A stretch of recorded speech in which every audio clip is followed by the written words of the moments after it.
مرکزی امیر جمعیت علماء اسلام پاکستان مولانا فضل الرحمان 21 اگست 1953 کو حضرت مفتی محمود رحم اللہ کے گھر پیدا ہوئے۔ ابتدائی تعلیم چچا حلیفہ محمد سے حاصل کی۔ 1970 میں پنجاب ایجوکیشن بورڈ کے تحت امتحان دیا اور فرسٹ ڈویژن میں پاس ہوئے۔ تجوید حضرت مولانا قاری محمد طاہر رحیمی سے پڑھی۔ مزید تعلیم حضرت مولانا محمد عیسیٰ گورمانی سے ڈیرہ غازی خان میں حاصل کی۔ 1969 میں دارالعلوم حقانیہ اکوڑا خٹک سے وفاق المدارس کے تحت دورہ حدیث کا امتحان دے کر سند فراغت حاصل کی۔ 1969 میں جامع قاسم العلوم ملتان سے درس و تدریس کا آغاز کیا۔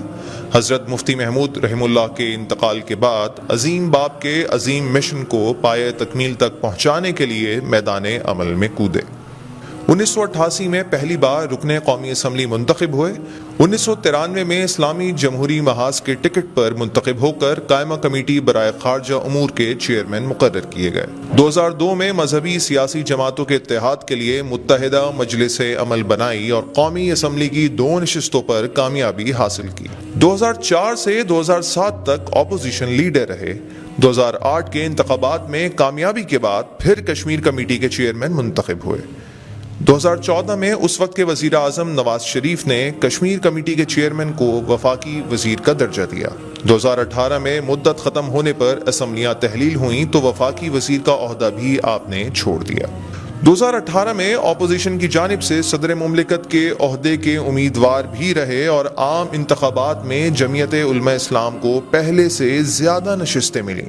قومی اسمبلی کے رکن نہ ہونے کے باوجود اپوزیشن کی سب سے توانا اور مضبوط آواز بن کر ابھرے تو اپوزیشن جماعتوں نے سیاسی اتحاد PDM کا سربراہ بنا کر حقیقی اپوزیشن کا رول بھی آپ کے حوالے کر دیا۔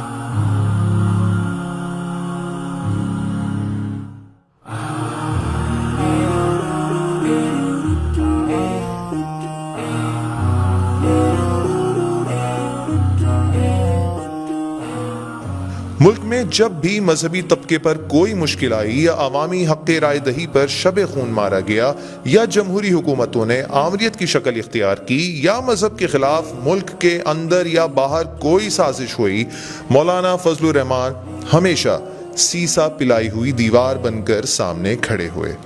آپ کی سیاسی بصیرت اور دور اندیشی کا اعتراف اپنے پرائے سب کرتے ہیں۔ MRD ARD سے PDM تک آئین کی پاسداری اور سیاسی جدوجہد، تحریک نظام مصطفیٰ، تحریک ختم نبوت، تحفظ ناموس صحابہ سے تحفظ مدارس تک، مذہبی تحریک اور پیغام پاکستان تک آپ کا کردار ہمیشہ ہی ملک و ملت کے لیے قائدانہ رہا ہے۔ مولانا فضل الرحمان پاکستان میں آج بھی اہل سیاست، اہل مذہب اور جمہوری قوتوں کے لیے امید کی کرن ہیں۔